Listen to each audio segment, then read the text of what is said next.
नमस्कार, मैं हूँ डॉक्टर भावना पंत और कहानियों की मेरी दुनिया में आपका स्वागत है। आज मैं आपको सुनाने वाली हूँ एक ऐसे राक्षस की कहानी जो देवों के देव महादेव के पैरों के नीचे दबा रहता है।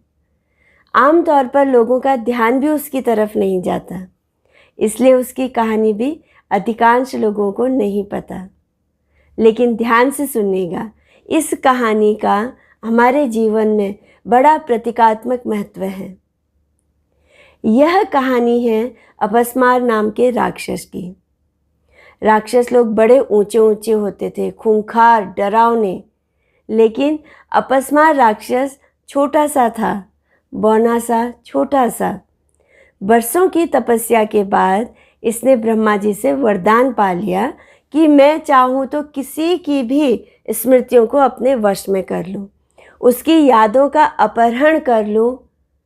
इसके बाद तो इसने उत्पात मचाना शुरू कर दिया। ऋषियों के पास जाता तो उनकी स्मृति का अपहरण कर लेता। बेचारे यज्ञ करते करते अपने मंत्र भूल जाते, पानी उठाकर शाप देने की सोचते तो शाप भूल जाते।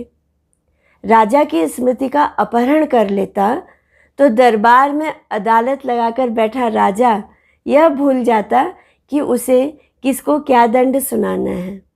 वह उठता, राजपाट त्याग कर बैरागी बन जाता। प्रेमी प्रेमिका की स्मृति छीन लेता तो उनमें आपस में कलह हो जाती, पति पत्नी लड़ने लग जाते, घर परिवार टूट जाते। अपस्मार के आक्रमण के कारण भाई भाई का दुश्मन हो जाता, पिता पुत्र का दुश्मन। ऐसा भयानक था अपस्मार का उपद्रव। एक दिन उसके मन में आया कि क्यों नहीं इसी तरह देवी पार्वती को परेशान करूं, ताकि वो महादेव को भूल जाए।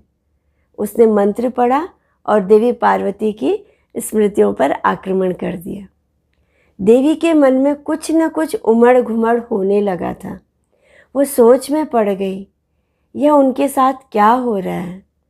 तुरंत महादेव को बताया। महादेव ध्यान में गए, सारी बात उन्हें पता चल गई। उन्होंने कहा, बस अपस्मार को अब दंड देना ही होगा।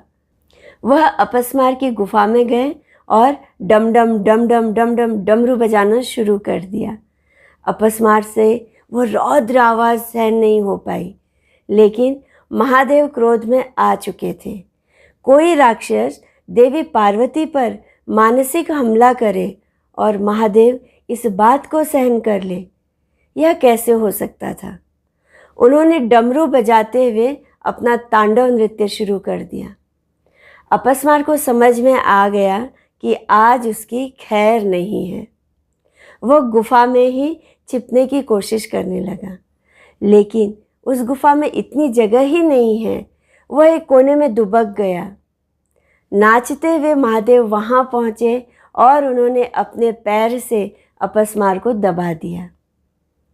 ब्रह्मा जी के वरदान के कारण अपस्मार अमर था, उसे कोई नहीं मार सकता था। स्वयं महादेव भी उसे नहीं मार सकते थे। लेकिन महादेव ने तो सोच रखा था कि इस अपस्मार को मैं क्षमा नहीं करूँगा।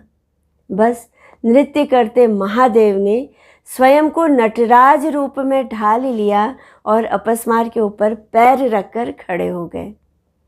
नटराज का वह रूप आज भी अपस्मार को अपने पैरों तले दबाए उसी तरह खड़ा है। नहीं अपस्मार मरा, नहीं नटराज वहाँ से हिले।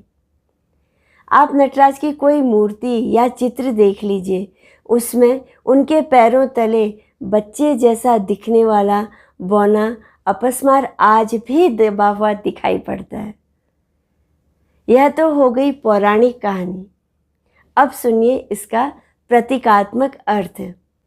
अपस्मार अज्ञान का प्रतीक है। जब आपके ऊपर अज्ञान हावी होता है, तब आप अपनी सारी यादें भूल जाते हैं। अपस्मार विस्मृति का एक रूप है। जब विस्मृति हमला करती है तो हम अपनी अच्छी बातों को भी भुला बैठते हैं, सही का निर्णय नहीं कर पाते, हम अक्सर गलत फैसले ले लेते हैं। विस्मृति का मुकाबला कौन कर सकता है? स्मृति कर सकती है। शिव स्मृतियों के देवता हैं। स्मृति से हमारा ज्ञान सुरक्षित रहता है। आप कितना भी ज्ञान पालो, विस्मृति हमला करेगी तो आप सारा ज्ञान भूल जाएंगे। इसलिए अपनी स्मृति को मजबूत बनाइए, तब अपस्मार जैसा अज्ञान आपका कुछ नहीं बिगाड़ पाएगा। एक और बात ध्यान रखिएगा, अपस्मार यानी अज्ञान अमर है, उसे कोई नहीं मार सकता। इसलिए भगवान शिव उसे अपने पैरों के नीचे दबाकर रखे हुए हैं। ठीक उसी तरह भले ही हम अज्ञान को पूरी तरह समाप्त न कर सकें, लेकिन उसे दबाकर रखना होगा, उसे नियंत्रित रखना होगा, वरना अज्ञान से तबाही मच जाएगी। तो दोस्तों, कैसी लगी मेरी आज की कहानी? अगर आप लीक से हटकर ऐसी ही कहानियाँ सुनना चाहते हैं तो एक काम कीजिए, YouTube पर मेरे चैनल को सब्सक्राइब कर लीजिए, Facebook पर मेरे पेज को लाइक कर लीजिए।